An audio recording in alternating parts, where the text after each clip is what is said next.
O tog'da ajoyibligini qarasin. Tog'da archilar.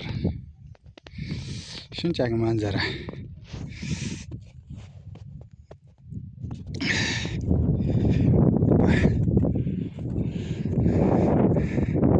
Domla telefonim qolib ketdi deydi. Domlang telefonini endi yallashib qaramasaq bo'ldi. Bu tog'da qorlarni qarasin. Buni boysun deydilar, boysun. Tog'da yashasang mazada. Qorda ko'pini ko'rasan. Mazza qilib yurasan. Toza havoni hammasi seniki bo'ladi. Archalar.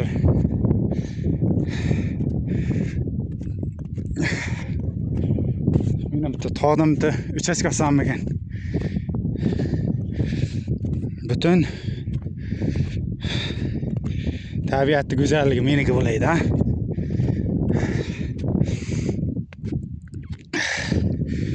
Yo, bismillah.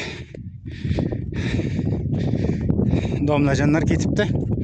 Mashina chiqolmay qoldi men bu yerdan. Endi sekin mashinagacha peshkam boramiz.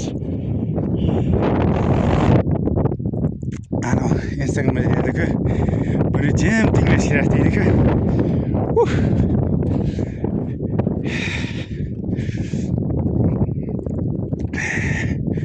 O'qiganimga shukr aytaman-da. Diplom olganimga shukr aytaman. Mana shu diplom sababli mana shu yerlarda yuribmiz. Shu go'zallikdan bahramand olyapmiz. Men bunday manzarlar borligini qaydan bilaydim? Bunday erkin va toza havoga to'la joylarda dars beraman deb o'ylabdim. Yaxshiyam shu diplom bor. Hali meni bu diplom qayerlarga yetaklaydi hali.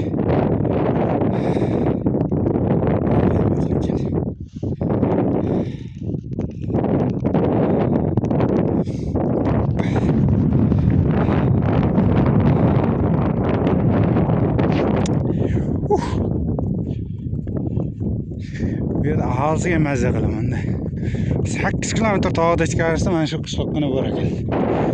Shu qishloq bor xolos. Bo'ldi, bitta qishloqcha bor.